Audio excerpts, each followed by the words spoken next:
सुरक्षा तुमची, जबाबदारी आमची। राजयोग इंडस्ट्रीज कडून सर्व प्रकारचे कंपाऊंड अगदी योग्य दरात करून मिळेल। एक नंबर क्वालिटीचे काम, तेही कमीत कमी दिवसांमध्ये करण्यासाठी आमच्या कुशल कामगारांची टीम नेहमीच तयार। स्लाइडिंग गेट, पोल्ट्री शेड, जनावरांचे शेड, कार पार्किंग शेड आम्ही योग्य दरात करून देतो। तेव्हा आजच संपर्क करा 87 93 24 90 02। सुरक्षित रहा, आनंदी रहा।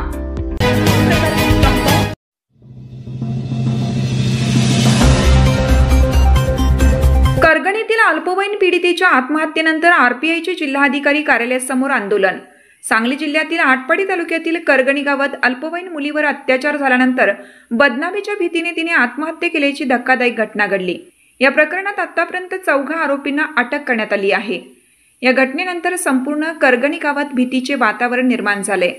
पीडितेला अत्याचार केल्यानंतर व्हिडिओ क्लिप व्हायरल करण्याची धमकी देण्यात आली होती, ज्यामुळे ती मानसिक तणावाखाली गेली आणि अखेर टोकाचे पाऊल उचलले। या दुर्दैवी घटनेच्या निषेधार्थाने पीडितेला न्याय मिळावा यासाठी तिच्या नातेवाईकांसोबत रिपब्लिकन पार्टी ऑफ इंडिया आरपीआयच्या वतीनं सांगलीतील जिल्हाधिकारी कार्यालयासमोर तीव्र आंदोलन करण्यात आलं। या आंदोलनामुळे जिल्हाधिकारी कार्यालयाबाहेर एकत्रित संतप्त जनसमुदायाची गर्दी झाली होती। आंदोलकांनी आवाज बुलंद करत पीडितेला न्याय मिळावा अशी मागणी केली आहे। करगणे तालुका आटपाडी जिल्हा सांगली या ठिकाणी सायली नावाच्या विद्यार्थीनं पहाटे 5 वाजता गळफास घेऊन आत्महत्या केली। त्या संदर्भामध्ये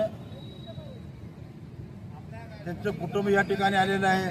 त्यांचे सगळे आई वडील चुलता भाव या ठिकाणी सगळे करगणीचे ग्रामस्थ आम्ही रिपब्लिकन पार्टी ऑफ इंडियाच्या वतीनं त्या कुटुंबांना भेट देऊन आठवले साहेबांनी सुद्धा त्या कुटुंबाची संवाद साधलेला आहे। त्यांना आपण पाठिंबा देऊन त्या पीडित कुटुंबाला न्याय मिळावा त्यासाठी आरपीआयची सगळी जिल्हा टीम त्यांच्या पाठीमागे उभा आहे आणि त्यांना जाहीर पाठिंबा देण्यासाठी या ठिकाणी आमचे जिल्ह्यातले सगळे आमचे अशोक कांबळे साहेब, शोध भैया, पोपट कांबळे, अरविंद कांबळे, नवनीत कांबळे आणि सर्व जिल्ह्याचे टीम आम्ही या ठिकाणी उपस्थित राहिलेलं आहे।